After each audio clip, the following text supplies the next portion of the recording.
दोस्तों, महाभारत काल के ऐसे कई रहस्य हैं जिन्हें बहुत ही कम लोग जानते हैं। महाभारत युद्ध पौराणिक युग में लड़ा गया सबसे बड़ा युद्ध था, जिसमें लाखों की संख्या में योद्धा वीरगति को प्राप्त हुए थे। इस युद्ध की विभीषिका ने संपूर्ण भारतवर्ष को लगभग योद्धाविहीन कर दिया। कुरुक्षेत्र में भाग लेने वाले सभी योद्धा पुरुष थे। लेकिन दोस्तों, क्या आप जानते हैं कि युद्ध के बाद वीरगति को प्राप्त हुए सैनिकों की पत्नियों का क्या हुआ? आइए मिलकर जानते हैं। कहा जाता है कि महाभारत के युद्ध में इतना खून बहा कि अब तक वहां की मिट्टी लाल है।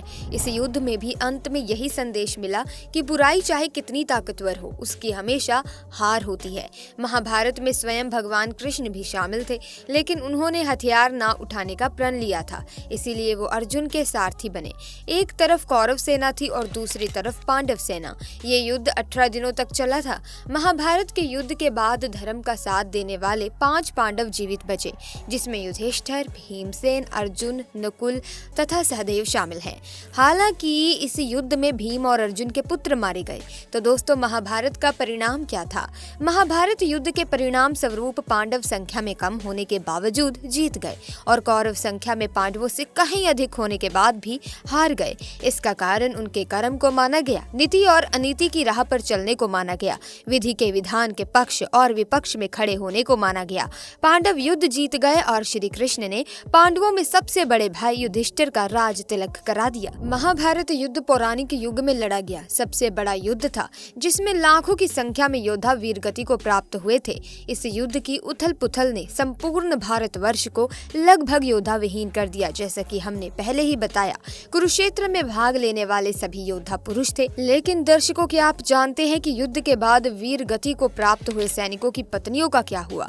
क्या उन सभी विधवाओं ने अपने भी प्राण त्याग दिए या फिर उनके साथ कुछ और हुआ? अगर आप भी इन सभी सवालों का जवाब जानना चाहते हैं तो इस वीडियो में हमारे साथ बने रहिए, और अगर वीडियो इंटरेस्टिंग लगे तो वीडियो को लाइक जरूर कीजिएगा।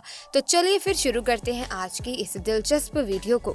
दोस्तों, महाभारत ग्रंथ में आश्रमवासी पर्व के 33वें अध्याय में कुरुक्षेत्र के मैदान में वीर गति को प्राप्त सैनिकों की विधवाओं के बारे में जानकारी मिलती है, जिसके मुताबिक महाभारत युद्ध के बाद पांडवों को हस्तिनापुर का राज्य मिल गया था। पांडु पुत्र युधिष्ठिर का हस्तिनापुर के नरेश के रूप में राज्य अभिषेक किया गया। अन्य भाइयों को भी हस्तिनापुर राज्य के अलग अलग महत्वपूर्ण जिम्मेदारियां सौंप दी गई। युधिष्ठिर बाद भीम हस्तिनापुर का उत्तराधिकारी घोषित किया गया।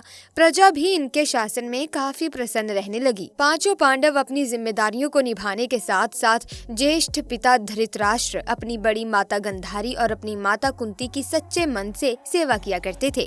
पांडवों की सेवा से धृतराष्ट्र और गंधारी समय के साथ अपने पुत्रों की मृत्यु के शोक से बाहर आ गए थे और इसी तरह 15 साल का समय बीत गया। लेकिन एक दिन अचानक धृतराष्ट्र के मन में राजमहल छोड़ वन में जाकर रहने की इच्छा जागृत हुई, जिसके बाद उन्होंने युधिष्ठिर के सामने अपनी इच्छा को प्रकट करते हुए कहा, हे युधिष्ठिर, अब हमारा मन राजमहल में नहीं लगता, इसीलिए हम चाहते हैं कि हम अपना बचा हुआ जीवन वन में बिताएं। तुम हमें वन में जाने की आज्ञा दो। अपने ज्येष्ठ पिता के मुख से ये बात सुनकर युधिष्ठिर बहुत दुखी हो जाते हैं, लेकिन वो उनकी बातों को टाल नहीं सकते थे और विदुर भी युधिष्ठिर को इसके लिए समझाते हैं। जिसके बाद युधिष्ठिर वन में अपने ज्येष्ठ पिता के लिए कुटिया बनवा देते हैं और उन्हें जाने की आज्ञा दे देते हैं। जब धृतराष्ट्र जाने लगते हैं तो गंधारी, माता कुंती, विदुर और संजय भी उनके साथ चल पड़ते हैं। कुछ दिन ऐसे ही बीत जाते हैं और इधर पांचों पांडव भी उनके जाने के बाद अपना पूरा ध्यान अपनी प्रजा की सेवा में लगा देते हैं।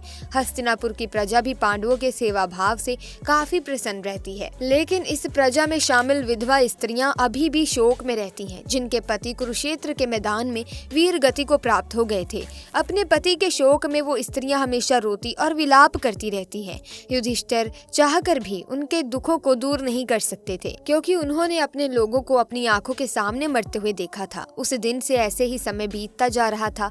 फिर एक दिन पांडवों में सबसे छोटे भाई सहदेव को अपनी माता कुंती से मिलने की इच्छा होती है। सहदेव जाकर अपनी इच्छा को अपने चारों पांडव भाइयों को बताते हैं, जिसके बाद भीम, अर्जुन, नकुल और द्रौपदी के मन में भी माता कुंती से मिलने की इच्छा जागृत हो जाती है। सबके कहने पर हस्तिनापुर नरेश युधिष्ठिर अपने सेनापति को आदेश देते हैं कि वे सभी के वन में जाने की व्यवस्था करें। अगले दिन पांचों पांडव द्रौपदी के साथ वन की ओर चल पड़ते हैं। जब इस बात का पता हस्तिनापुर की प्रजा को चलता है तो वो लोग भी उनके साथ जाने लगते हैं। उन लोगों में वो विधवा स्त्रियां भी थी जिन्होंने अपने पति को महाभारत के युद्ध में खो खो दिया। वन में जाकर पांचों पांडव उस आश्रम में जाते हैं जहाँ धृतराष्ट्र, गंधारी, माता कुंती, विदुर और संजय सभी निवास कर रहे थे और हस्तिनापुर निवासी आश्रम के आसपास अपना डेरा जमा लेते हैं। कुछ दिन ऐसे ही बीत जाते हैं। तभी एक दिन महर्षि वेदव्यास आश्रम में पांडवों से मिलने आते हैं। पांडवों के मिलने के बाद जब आश्रम से बाहर निकलते हैं तो उनकी नजर हस्तिनापुर की उन विधवाओं पर जाती है जो अपने पति के शोक में विलाप कर रही होती हैं। महर्षि वेदव्यास हस्तिनापुर के अन्य निवासियों पर भी गौर करते हैं। युद्ध में मारे गए अपने परिजनों के शोक में वो डूबे हुए होते हैं। ये देख महर्षि वेदव्यास को काफी दुख होता है और वो सभी को समझाते हैं कि आप लोग युद्ध में वीरगति को प्राप्त हुए अपने परिजनों का शोक मत मनाइए। वे सभी जिस भी लोक में हैं सुखी पूर्वक रह रहे हैं और वे वहाँ काफी प्रसन्न हैं। लेकिन महर्षि वेदव्यास द्वारा समझाने के बाद भी प्रजा पर उनकी बातों का कोई असर नहीं होता और वे अभी भी शोक में रहते हैं। तब महर्षि वेदव्यास उन सभी से कहते हैं कि अगर आप लोगों को मेरी बातों पर यकीन नहीं है तो मैं आज आपको इसका भी यकीन दिला दूंगा। आज रात को मैं आप सभी को आपके अपने परिजनों से मिलवाऊंगा। महर्षि के मुख से ये सुनकर पांडव सहित हस्तिनापुर के चेहरे पर एक तेज आ जाता है और वे सभी अपने परिजनों से मिलने के लिए बहुत ही ज्यादा उत्साहित हो जाते हैं। जिस आश्रम में वे रहते थे उस आश्रम के पास गंगा नदी का तट था। जैसे कि महर्षि वेदव्यास ने कहा था कि शाम के समय सूर्यास्त होने से पहले सभी लोग गंगा नदी के तट पर अपने परिजनों से मिलने पहुंच जाते हैं। जिसके बाद महर्षि वेदव्यास अपने तप और बल से महाभारत युद्ध में मारे गए सभी योद्धाओं को वहां पुकारते हैं।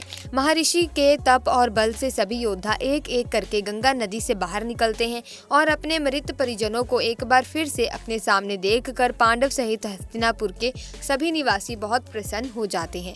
सभी अपने परिजनों से मिलते हैं, उनसे बातें करते हैं और उनके साथ थोड़ा समय बिताते हैं। उसके बाद उन्हें इस बात पर यकीन हो जाता है कि उनके परिजन इस लोक से मुक्ति पाकर अपने लोक में खुश हैं। ये बात जानने के बाद सभी के मन में अपने परिजनों को लेकर जो शोक था वो समाप्त हो जाता है। कुछ समय बीतने के बाद युद्ध में मारे गए सभी योद्धा एक एक करके गंगा जल में डुबकी लगाकर अपने अपने लोक चले जाते हैं। उनके वापस जाने के बाद जो विधवा स्त्रियां रहती हैं वो वापस से दुखी हो जाती हैं। यद्यपि एक बार महर्षि वेदव्यास कहते हैं कि जो स्त्रियां अभी भी दुखी हैं और अपने पति के साथ और उस लोक को जाना चाहती हैं तो वे गंगा के इस पवित्र जल में डुबकी लगाकर अपना जीवन त्यागने के बाद जा सकती हैं। महर्षि वेदव्यास के मुंह से ये बात सुनकर सारी विधवा स्त्रियां तुरंत गंगा के जल में डुबकी लगा देती हैं और अपने जीवन का त्याग करके अपने अपने पति के लोक चली जाती हैं। दोस्तों, महाभारत की घटना अपने आप में हैरान कर देने वाली एक अद्भुत घटना है। चचेरे भाइयों के बीच में महाभारत रूपी इस भयंकर युद्ध के लिए बहुत से लोग द्रौपदी को दोष देते हैं तो कुछ कौरवों के अहंकार को और लालच को इस युद्ध की वजह मानते हैं। वहीं कुछ ऐसे भी हैं जिनका कहना है कि शकुनी की वजह से महाभारत के इस युद्ध की पृष्ठभूमि का निर्माण हुआ। खैर जो भी है, लेकिन इस भयंकर युद्ध में लाखों की संख्या में जाने गई और साथ ही पूरे कुरुवंश का विनाश हो गया। दोस्तों, कहा जाता है कि महाभारत युद्ध के बाद हस्तिनापुर पर पांडवों ने 36 वर्षों तक शासन किया। इस बीच गंधारी के श्राप की वजह से यादव वंश का वजूद भी लगभग खत्म हो गया और एक शिकारी का तीर गलती से भगवान कृष्ण को लगने से उनकी मृत्यु हो जाती है और भगवान कृष्ण शरीर त्याग कर वैकुंठ लौट जाते हैं। कहा जाता है कि जब भगवान श्री कृष्ण वैकुंठ लौट जाते हैं तब ऋषि वेदव्यास आकर अर्जुन को इस बात की सूचना देते हैं और बताते हैं कि उनकी और उनके भाइयों के जीवन का उद्देश्य भी अब पूरा हो गया है। जिसके बाद युधिष्ठिर अपने पर पौत्र प्रोक्षित को हस्तिनापुर का राजपाट सौंपकर सभी भाइयों और द्रौपदी के साथ हिमालय की ओर निकल पड़ते हैं ताकि वे स्वर्ग जा सके। लेकिन रास्ते में एक एक कर सारे पांडवों की मृत्यु हो जाती है। यहाँ सबसे पहले द्रौपदी की मृत्यु होती है और सबसे आखिर में भीम की। इन सभी की मृत्यु उनके अभिमान, उनकी अभिलाषा और इच्छा से होती है। लेकिन कहा जाता है कि युधिष्ठिर ही अकेले ऐसे पांडव थे जिनको किसी बात का अभिमान नहीं था, इसीलिए वे सह शरीर स्वर्ग पहुंचे थे। तो दोस्तों, महाभारत के कुछ सालों बाद भगवान कृष्ण और पांडवों ने भी अपना शरीर त्याग दिया, जिसके बाद कलयुग की शुरुआत होती है। दोस्तों, क्या आप जानते हैं कि श्री कृष्ण को गंधारी के शाप का सामना करना पड़ा था। कुरुक्षेत्र का युद्ध जीतने के बाद पांडव को हस्तिनापुर का शासन मिला। युधिष्ठिर को हस्तिनापुर का महाराजा बनाया गया। लेकिन दूसरी तरफ गंधारी एक दुखी त्रस्त महिला के रूप में विलाप कर रही थी, अपने 100 पुत्रों की मृत्यु का शोक मना रही थी। जब युधिष्ठिर को सिंहासन सौंप दिया गया और श्री कृष्ण का हस्तिनापुर से विदाई लेने का समय आया, तब वो गंधारी के पास गए और गंधारी ने श्री कृष्ण को उनके वंश का अंत हो जाने का शाप दिया। जानकारी के अनुसार महाभारत के बाद हस्तिनापुर पर पांडवों ने 36 वर्षों तक शासन किया। इस बीच गंधारी का शाप अपना असर डर दिखाने लगा और श्री कृष्ण की नगरी द्वारका में एक अशुभ घटना घटी। वहाँ एक उत्सव के दौरान सभी यदुवंशी आपस में ही लड़ने लगे और एक दूसरे की हत्या करने लगे। ये घटना सोमनाथ के समीप प्रभास क्षेत्र में घटित हुई। सो प्यारे दोस्तों, आज की वीडियो में फिलहाल के लिए बस इतना ही। अगर आपको ये वीडियो इन्फॉर्मेटिव लगी है, आप इस वीडियो को लाइक ज़रूर करें, शेयर ज़रूर करें और साथ ही चैनल को सब्सक्राइब करके बेल आइकन को प्रेस कीजिए ताकि इसी तरह के वीडियोस की अपडेट आपको मिलती रहे। Thanks for watching.